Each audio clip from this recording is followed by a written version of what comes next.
नमस्कार, स्वागत आहे तुमचं महाराष्ट्र दर्पण 24 या न्यूज चॅनलमध्ये। महामार्ग की मृत्यू मार्ग, नायरा पेट्रोल पंपाजवळ लोडिंग ऑटो पलटी, गुत्तेदाराची बेफिक्री, प्रवाशांचा जीव रोजच धोक्यात। जिंतूर परभणी महामार्ग आता विकासाचा रस्ता नव्हे तर मृत्यू मार्ग बनत चाललेला आहे। रविवारी दुपारी नायरा पेट्रोल पंपाजवळ पुन्हा एकदा अपघात घडला। लोडिंग ऑटो क्रमांक MH20 EF 0866 पलटी झाल्याने परिसरामध्ये एकच खळबळ उडाली। सुदैवाने कोणतीही जीवितहानी झाली नसली तरी चालक मजर पठाण वय 23 वर्ष राहणार कोक आणि 2 प्रवासी किरकोळरित्या जखमी झाले आहेत। प्राप्त माहितीनुसार बोरीवरून कोक गावाकडे जाणारा हा ऑटो वेगात असताना नायरा पेट्रोल पंपाजवळ अचानक ताबा सुटल्याने पाहता हा ऑटो उलटला। अपघातानंतर घटनास्थळी उपस्थित नागरिकांनी तत्परता दाखवत जखमींना परभणीच्या रुग्णालयात हलविले।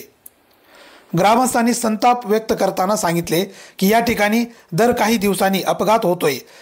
गुत्तेदाराने रस्त्यावर कुठलेही चेतावणी फलक, रिफ्लेक्टर किंवा वळणाचे इशारे लावलेले नाहीत। रस्ता वाकडी वळणांनी भरलेला असल्यामुळे प्रवासी देव भरोशावर प्रवास करतात। 2 दिवसापूर्वी याच ठिकाणी 3 वाहनांचा अपघात होऊन 5 जण जखमी झाले होते। तरीही प्रशासन आणि गुत्तेदार दोघेही झोपेतच असल्याचे ग्रामस्थांचे म्हणणे आहे। स्थानिकांनी संतप्त स्वरात प्रशासनाला सवाल केला आहे। गुत्तेदार झोपेत, प्रशासन मौन आहे, पण अपघात सुरूच आहेत। मृत्यू झाल्यावरच कोणी जागं होणार का? महामार्गावरील बेजबाबदार कामकाज, न दुरुस्त केलेली वळणे, फलकांचा अभाव आणि ठेकेदाराचा निष्काळजीपणा यामुळे अपघातांची मालिका अखंड सुरू आहे। नागरिकांनी प्रशासनाला इशारा दिला आहे की वेळीच उपाययोजना करा, अन्यथा हा महामार्ग विकासाचा नव्हे तर मृत्यूचा महामार्ग ठरेल। रस्ता रुंद झाला पण सुरक्षा आटली, जबाबदार कोण?